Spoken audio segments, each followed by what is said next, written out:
1 Peter chapter 3 is what we are studying this morning. We've been looking at practical Christianity. We looked at James, we looked at 1 Peter, and last week we looked at the second half of chapter 2, which begins with this idea that Peter wants us Christians to be in submission. And it begins with this idea that you need to be in submission to the king, to the governor, to the government that you are a part of. So in other words, Christianity is not a call for revolution. He talks about slaves, that slaves need to be in subjection to their masters. So one of the things about Christianity is that if you are a pagan Roman or a Greek, and you hear about this Christian idea, first of all, it's a new religion, which is suspect all by itself. Secondly, many of the things that it teaches that you might hear about are rather upsetting to the normal order of things. For one thing, it teaches about that everybody is a sinner, so it doesn't matter if you're rich or poor or well-born or low-born, you're all equal in that sense. Anyone can receive the blessing, whether you are rich or poor or well-born or low-born, whether you're male or female, whether you're slave or master. So that's kind of upsetting, or would be upsetting to someone from the traditional order of things. So one of the things that Peter is doing here is explaining, yes, things are different under Christianity. So now that you're a Christian, slave or master, how do you conduct yourself in relation to the society in which you live? And basically his answer is, you conduct yourselves just as you have been, but not because of the traditional reasons for conducting yourself that way. You conduct yourself that way because you're following Christ's example mostly. He talks in the second part of chapter 2 about Christ as the suffering servant, that he is our leader, our example of the thing that, or the person that we are following, and because he took it on himself to suffer, to go through all the persecution that he did with dealing with his crucifixion, we're supposed to follow that same sort of pattern of behavior.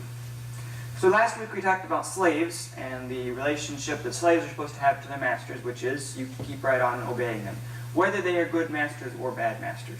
So again, Christianity is not a call to revolution. This week we get into the discussion of marriage, in particular wives, how wives are supposed to treat their husbands. A little bit also about husbands, but wives get a little bit more attention from Peter. So 1 Peter chapter 3, and we're going to go through the first half of chapter 3, which is 1 down through 12.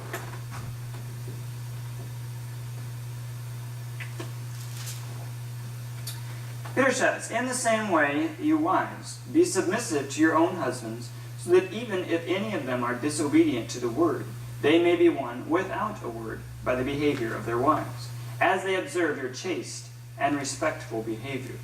And let not your adornment be merely external, braiding the hair, and wearing gold jewelry, or putting on dresses, but let it be the hidden person of the heart, with the imperishable quality of a gentle and quiet spirit, which is precious in the sight of God.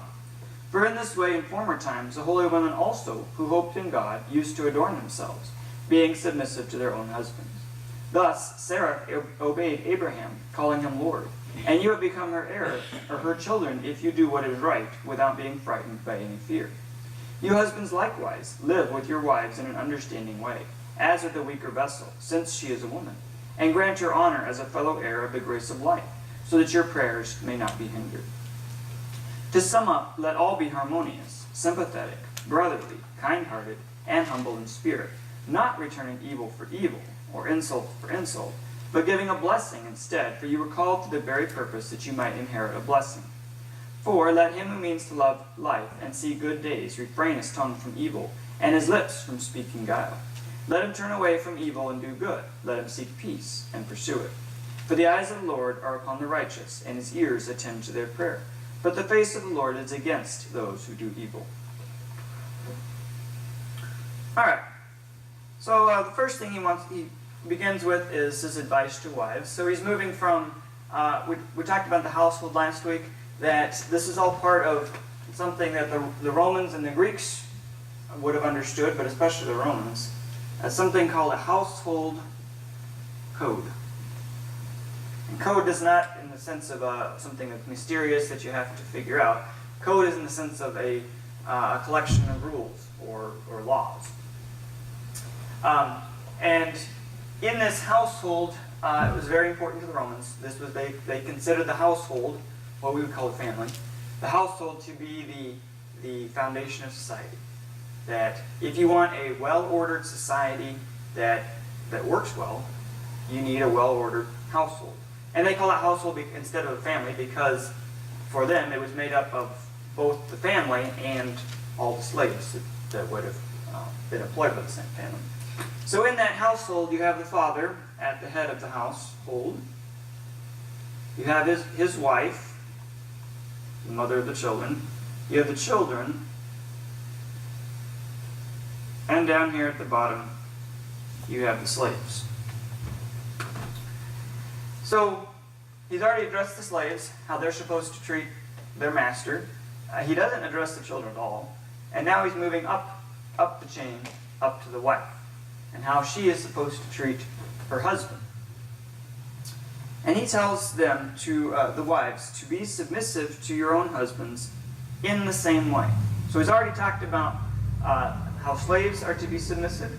And more important, I think, for these wives, he's talked about the example of Christ. The example that Jesus gave back in verse 21. You've been called for this purpose of chapter 2. Since Christ also suffered for you, leaving an example for you to follow. He talks about while being reviled, he did not revile in return. While suffering, he uttered no threats. And so on. All this example of the things that Christ did while on the cross or while going through his trial. The way that he treated those who were in charge of him is the example that the slaves have for their masters and that the wives have towards their husbands. So, yes, he does call them to be submissive, but not because that's the proper role of a wife, but because that's the example that Jesus gave. So, in a sense, if you were a Roman hearing this, maybe a skeptical Roman, a doubtful Roman, one of these Roman heads of household, you'd hear that and think, well, that's good. Peter's, this Christian guy is telling my wife, who's become a Christian, that's the right thing to do. She ought to be in submission to me. But he's also undermining it, really, at the same time, because he's not telling this woman to be in submission to her husband because of her husband's right, or that he has some sort of, because he's the husband, that you ought to be in submission to him. Rather, you ought to be in submission to him because Christ gave us that example. So the reason for doing what you're doing is not the traditional reason that the Roman society would look to. The reason is because that's the example that Jesus gave us. So he is supporting what these Romans would expect, but at the same time he's doing it for a different reason. And that reason is actually eventually going to change that society.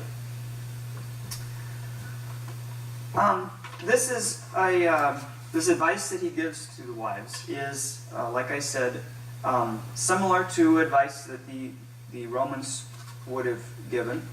I have here some writing by Plutarch, who's one of the classic Roman writers. It's something that we translate as advice to bride and groom. It's something that, for the most part, we wouldn't disagree with. It's pretty good advice, even today. But just to give you some idea of where these people are coming from. So the society that they grew up in, the expectations that society has for men and women in marriage. Just to give you some suggestions or some idea of what they expected. Whenever two notes are sounded in a chord, the tune is carried by the bass. And in like manner, every activity in a virtuous household is carried on by both parties in agreement, but discloses the husband's leadership and preferences. A wife ought not to make friends of her own, but to enjoy her husband's friends in common with him. The gods are the first and most important friends. Wherefore it is becoming for a wife to worship and to know only the gods that her husband believes in, and to shut the front door tight upon all queer rituals and outlandish superstitions. For with no god do stealthy and secret rites performed by a woman find any favor.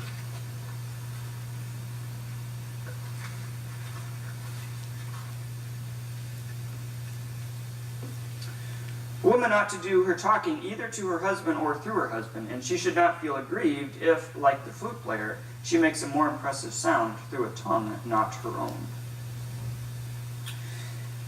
So it is with women also. If they subordinate themselves to their husbands, they are commended, but if they want to have control, they cut a sorrier figure than the subjects of their control.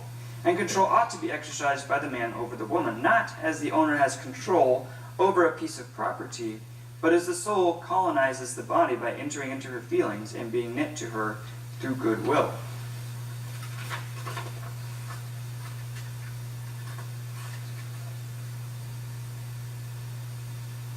A man, therefore, ought to have his household well harmonized, who is going to harmonize state, forum, and friends.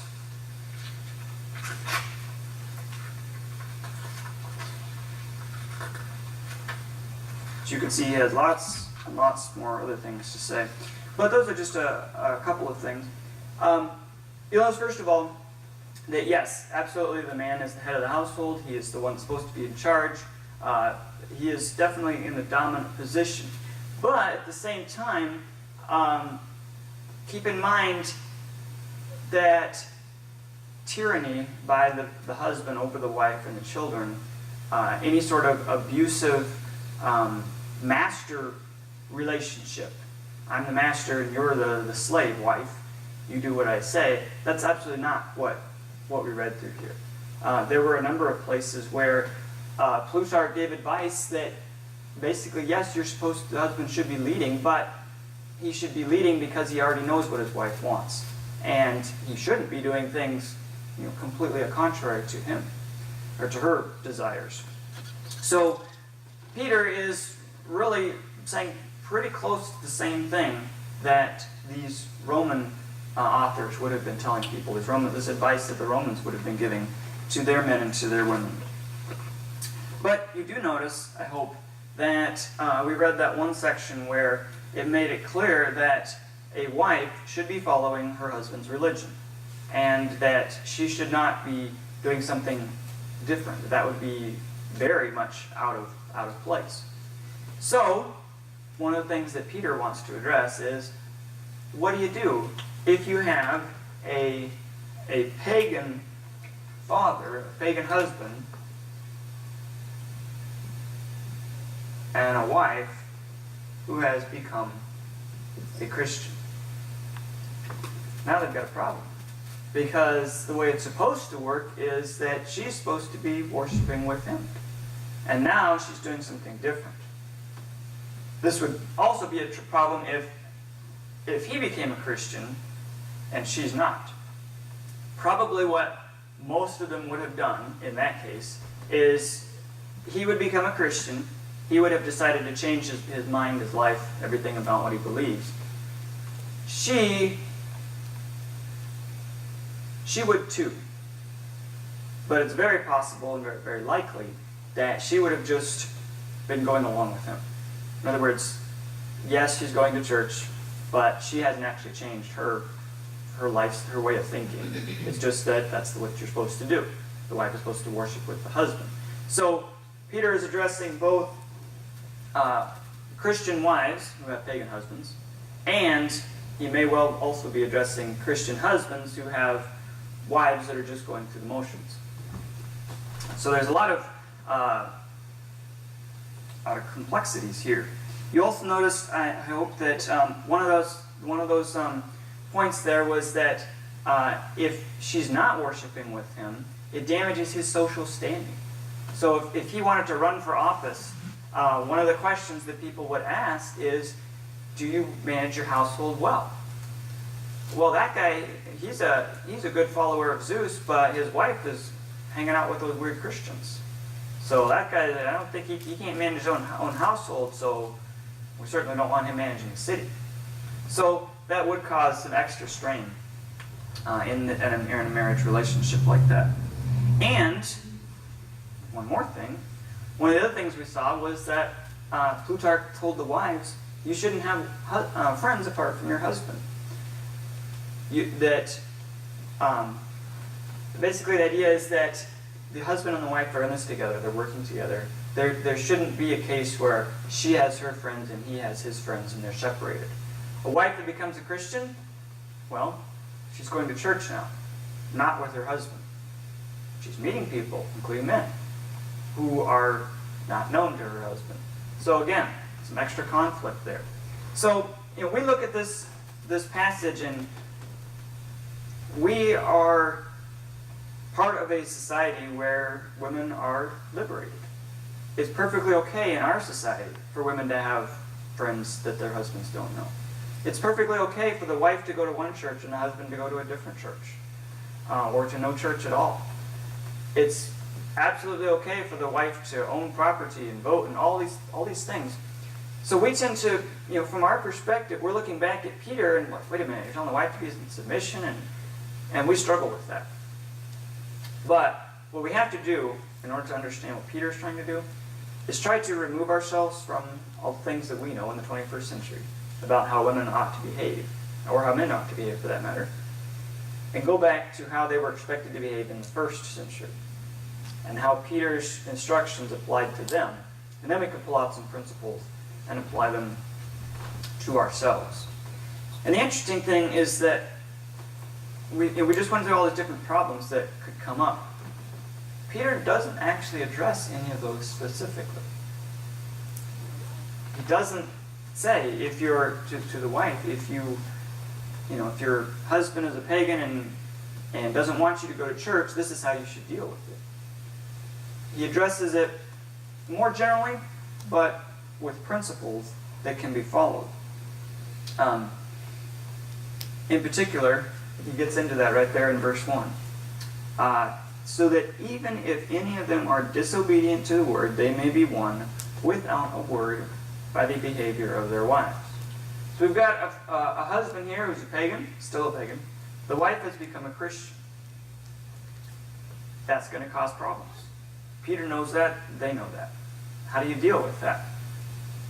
Wife, you continue to be in submission to your husband. In other words, you continue to treat him just like you did before.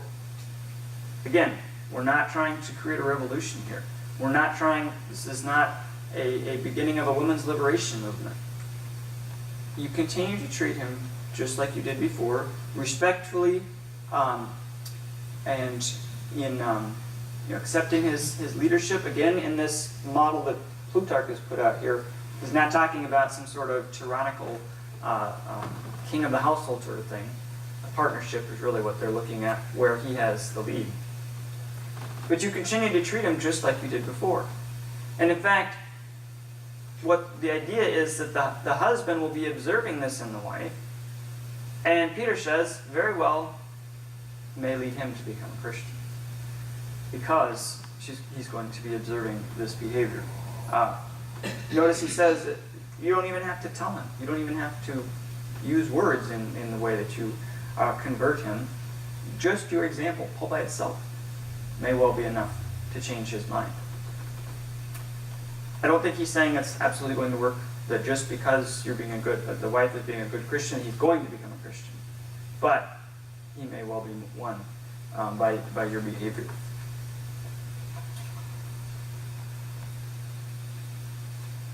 Questions or comments about that? I know submission is a big deal for everybody, trying to figure out how women are supposed to be submissive, and yet in our society where submission is not a big deal. Questions or comments about that? I think it's obviously saying that by your example you can be much better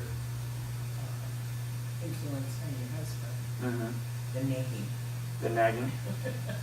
Now you had experience with that, right? Because your husband was not a Christian. Did you find that ever to be a particular conflict between I them? never nagged him about it. I he knew how I felt. Mm-hmm. But I didn't think that was the right way to do it. Mm-hmm. Good.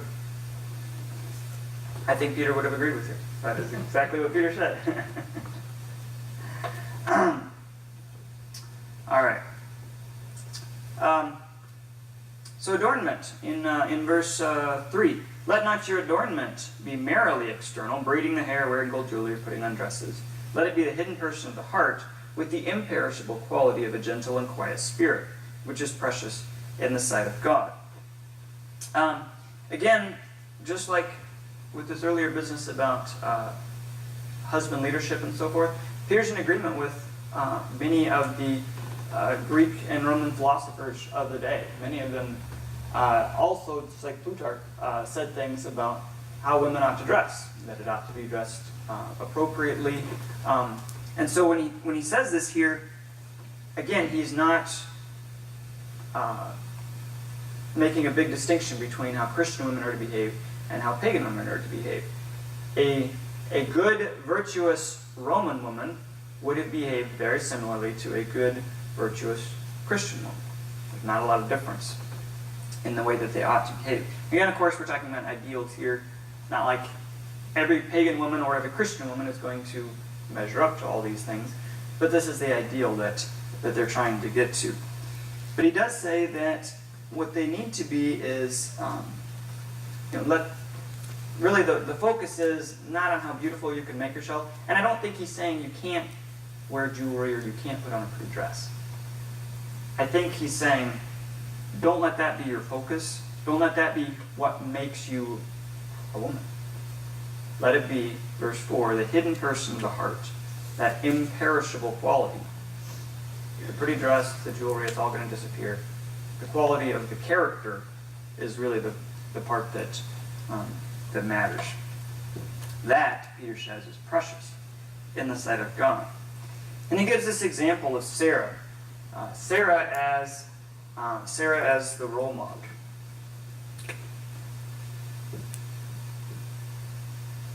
Sarah was the wife of Abraham. Abraham, of course, being the great man of God, the founder of Judaism, a man that all Jews have looked up to and respected for centuries. And Sarah is his wife. So just as Abraham is the example for the Jews, Sarah is supposed to be the wife or the example for these women. It is a little bit interesting here in that when we actually read through Genesis, we find that Sarah is not always a particularly good role model.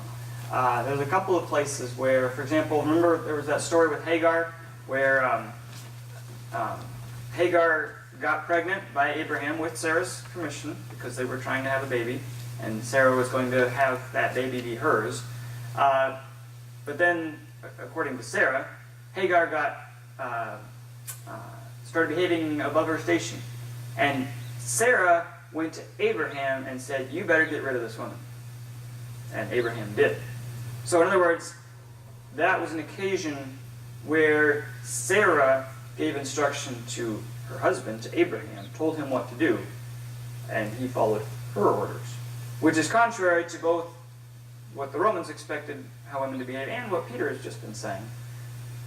So Sarah is not a perfect role model any more than most people are. But across all of her life, there are times when she's not, but taking the whole of her example, she is a good example. For instance, just as a counterexample, there were, 2 occasions where Abraham was visiting someplace, Egypt I think was one of them, where he said, "You know what, my wife's a beautiful woman, and if they know that she's my wife, then they're going to kill me and then take her. So Sarah, I want you to say that you're my sister and not my wife." And then in both of those cases, she did that. Now, of course, we're not very impressed with the way Abraham wanted her to lie about it and everything, but still, she was being in submission to his leadership.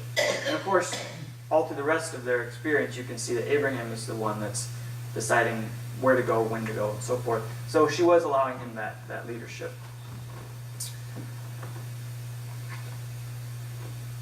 The question always comes up in this discussion of wives submitting to their husbands. Again, in our way of thinking, submission is not a very popular topic. And the question always comes up, okay, maybe submission is okay with a good man, but what about when you get a bad man? What about when you get an abusive husband? Does that require a Christian wife who's trying to live her life the way Christ wants her to live it? Does that require her to put up with abuse, physical abuse, emotional abuse? And the answer here, I think, is that Peter doesn't say anything about that. Peter is not addressing the exceptions. He's not addressing what happens out on the edge. He's addressing making a general rule for a marriage. You've got a good man and a good woman. They may not be Christians, but they are decent people. This is how they treat each other. This is how, if one's a Christian, one's not, this is how you deal with each other. Not talking about people who are not decent people. And he's not telling the wife, even if he beats you, you have to continue to be in submission to him. He doesn't say anything about that. So here, I don't think he is requiring Christian women to be in submission in that kind of situation. It's just, he's not addressing it at all. And in fact, when we get the next verse, when we talk about the husband's responsibility, he will tell the husband to live with your wife in an understanding way. Doesn't directly say you can't abuse her, but obviously if you're living with her in that way, you're not. Don't you wonder sometimes how I've known but a few women like this that are Christians, and they are definitely the boss in the family. And it just, you wonder what they think when they study some of those things. It's not the way God meant for it to be. But maybe have a husband who is no leader or whatever you want to say. I don't know how they justify that, but it's obviously not the way it's supposed to be.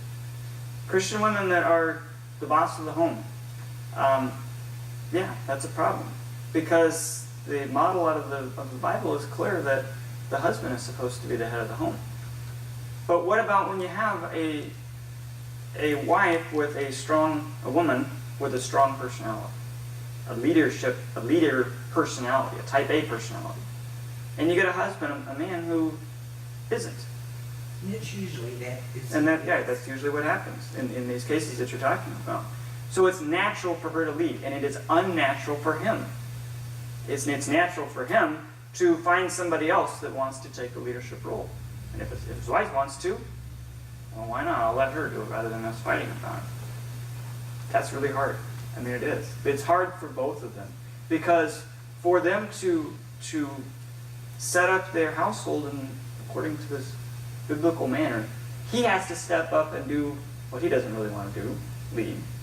She has to step down and do what she doesn't really want to do, and that is let him lead. And that's a real struggle. It's hard enough when you got a husband that is the stronger personality, and it's hard enough to get everything going in the right way then.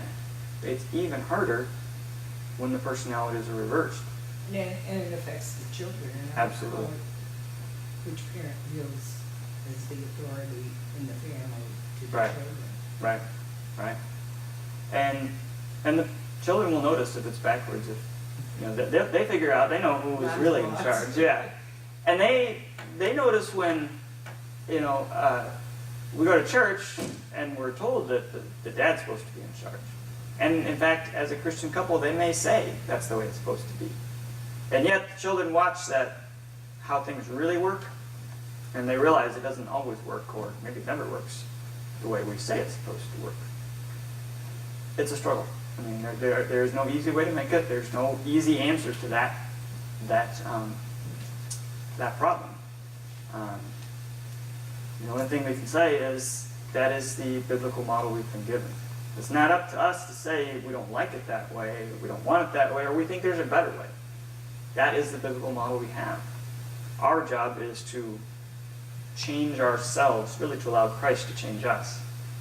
Remember that all of this, both the husband and the wife, are called to follow the example of Christ. And the example of Christ is he went to the cross without resisting, without fighting. His example is of the suffering servant, the servant leader. So both of them are supposed to be following that. And that's what we're going to get into right now with verse 7. You husbands likewise. So the husbands aren't left out of this equation. The men are given instructions also.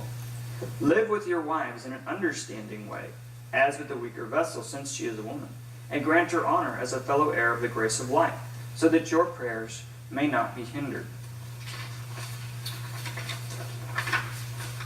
So we already talked about the father and the mother here. You could have a pagan husband. You also could have a Christian husband.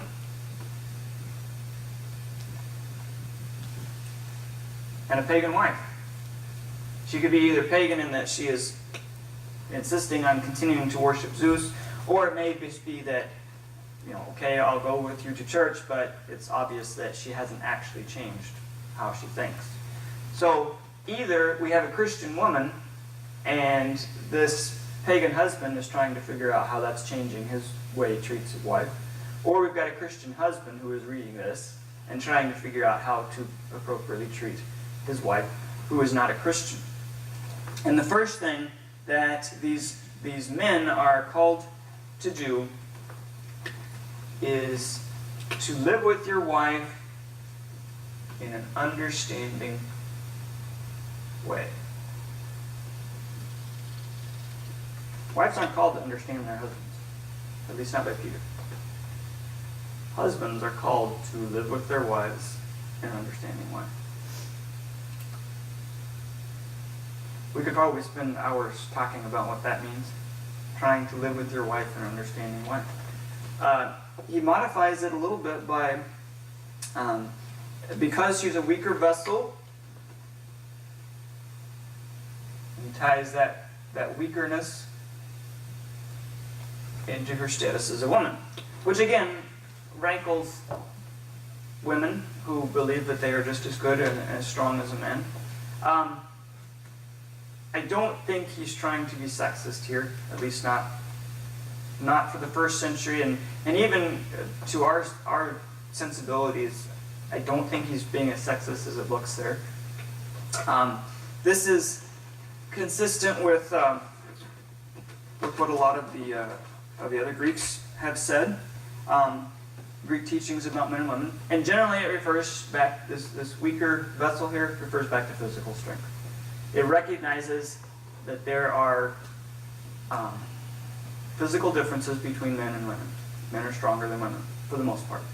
That's just how it is. That's how they're designed. That's how God made them. So that leads to a difference in the way that men ought to treat their wives. That they need to be aware that there is that difference in strength. The Greeks would also talk about things like a difference in courage, which is not so much a question of moral strength, but it does require men to be, again, aware of that difference between the way that men and women deal with things, and that in the way that they deal with situations, men deal with it differently than women, and men need to be aware of that difference. And this part right here, this is the part I talked about a second ago, where Peter doesn't come right out and say that Christian husbands have to be physically respectful towards their wives, in other words, they can't abuse her, but if you were living with her in an understanding way, respecting the fact that she is physically weaker than you, therefore you're not going to be physically abusive towards her. So it is something that Peter addresses. And notice too, Two more things about the husbands. Grant your honor as a fellow heir of the grace of life. That in itself is a bombshell. And I know it doesn't sound like it to us. But for them, first century Christians, first century pagans for that matter, men and women are not considered equal. If you were in a democracy, or one of the republics back then, the voting franchise, that's what it's called, the franchise, was limited to men who owned property. Sometimes there would be a limit on, you had to own a certain amount of property in order to vote. And the idea was that if you owned land, then you would actually care about what happens to the city. You would care about what kind of tax, how your taxes were used, and so forth. If you didn't own land, then you're not going to really care that much. That's the idea. But still, voting was restricted to men who owned property. Women didn't get to vote. So, women are generally considered, not really fair to say that they consider them second-class citizens, because, as you saw when we were reading through that advice from Plutarch, he was quite respectful of women. But nevertheless, they couldn't vote. They could not, in most cities, do legal work themselves. So if a wife needed to bring a lawsuit for some reason, she couldn't do that. She wasn't allowed. She didn't have any legal standing in the court. So in many ways, women were not equal with men. Contrary to today, where women have every right that men do. And so when Peter says, grant your honor as a fellow heir of the grace of life, he is elevating a woman actually quite far above the normal standard. Back then, if you have a father and he's got a son and a daughter, when he dies, the son inherits everything. She doesn't, because she's a daughter, she's a woman. She doesn't get to inherit. Peter has elevated the status of women to a co-heir. That woman, that Christian woman, is just as much an heir of the grace that God has promised to you, husband, as you are. So she is right there at that same level as you are. So, yes, we look at this section of Peter and we struggle with that a little bit about the submission and having her be in submission to the husband. But be aware that in the first century, Peter has made these wives equal to husbands in terms of grace, and really has set her up at a much higher level than they would typically get among their pagan world. And he says that this way that you treat your wife is a condition of whether your prayers get heard or not. Verse 7, so that your prayers may not be hindered. If you can't treat your wife in an understanding way, God's not hearing your prayers. He didn't tell the wives that. He told them to be in submission, but he didn't say that if you weren't, you're not getting hurt. He did tell the husbands, if you can't do this, your prayers aren't getting any higher than the ceiling. So, in some ways, the responsibility is greater on the husbands, because your own salvation, your own connection to God depends on the way that you treat your wife. So it's really not a case where Peter is saying that the wife is the second-class citizen and can only depend on her husband. He is setting them up as very, very important, very necessary, and something that a Christian husband should be putting a lot of respect towards. All right, we're not going to get all the way to 13 tonight, or today, that's okay. Any questions or comments on husbands and wives as Peter plays it out for us? All right, we'll go ahead and stop there, and we'll pick up with verse 8 of 1 Peter chapter 3 next week. Thank you.